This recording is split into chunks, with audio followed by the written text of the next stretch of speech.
Është e vërtetë se i vdekurit dëgjon hapat e njerëzve që largohen nga varri i tij pas varrimit? Po, është e vërtetë. Po o vëllezër dhe motra, ne duhet kemi parasysh se këto hadithe janë hadithe gaibi, hadithe që kanë bënë me botën e pa hetueshme nga shqisat njerëzore.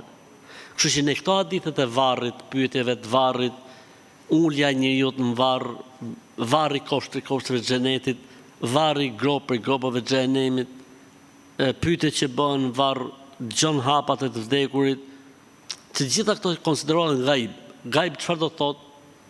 E pahetueshme nga shqisat njerëzore. Pra shqisat nuk e kapin këtë gjën, për këtë arsye quhet botë e fshehtë, botë e pahetueshme. Dhe ne këto gjëra i besojmë. Ne këto gjëra i besojmë. Të jap një argument shumë të thjeshtë për këtë. Pejgamberi sa kur flet për kthimin e shpirtit në trup, në varr, çfarë thot në të dyja rastet? Si në rastin e besimtarit, thot i kthehet atij shpirti në trup. Në logjikën tonë kësaj bote, kur kthehet shpirti në trup, çfarë do thot? Rre zemra, shikon, dëgjon, merr frym. Apo jo, fjala i kthehet shpirti në trup, do të thonë si më thënë ndryshe, kthehet në jetë. Po faktikisht i vdekur i kthehet në jetë në varr? Jo. Çfarë ndodh? Ai faktikisht kthehet në jetë, po në jetën barzakh. Në jetën e barzakh, ai kthehet në jetë, po jo me parametrat dhe standardet e jetës së kësaj bote, ai kthehet në jetën e barzakhut. Aty i fillon puna aty. Shpërblimi, dënimi, gëzimi, hidhrimi, pikëllimi, kënaqësia në një jetë që është jetë varri, ku prioritet merr shpirti ndaj trupit. Ndryshe nga kjo botë që prioritetin e ka trupi ndaj shpirtit. Kështu që këto hadithe thuhen, transmetohen, besohen dhe nuk shkohet më tutje dhe më thellë, nuk interpretohen. Nuk e di, para disa ditësh po dëgjoja në një interpretim shumë interesant, që thoshte njeriu edhe pse vdes, faktikisht ka disa zona në trurin e tij që mbeten akoma aktive, edhe pse ka shpirti për trupin, edhe pse ka vdek. Dhe një nga zonat që mbestin aktive, vallaj, shumë interesante, ishte studim shkencor, nuk kishte të bënte me islamin.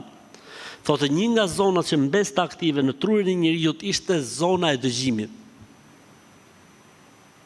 Pra dëgjimi nuk fikej, si më thënë.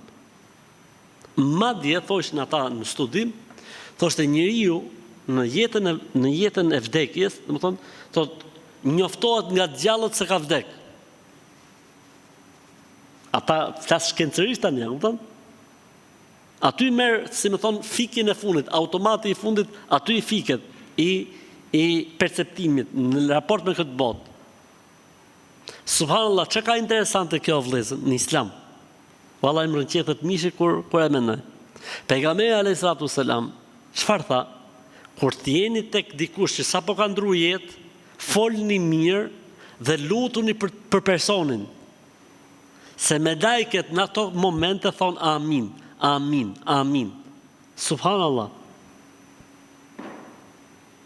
Me lajket në ato momente thonë amin, amin. Folni mirë në ato momente. Subhanallah.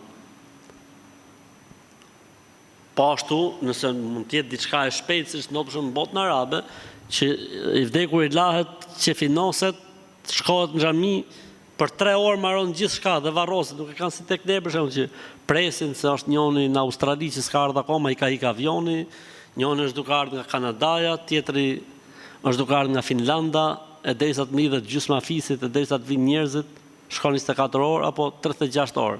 Atje nuk e kanë kaq gjatë. Atje e kanë marrin punë çdo gjë, pastaj pritet i bëjnë ke shtëpia 3 ditë. Kurse xhenazën e kalojnë shumë shpejt sepse tradita e tyre në trajtimin e xhenazës është shpejtësia dhe falja e xhenazës me xhamat në xhami.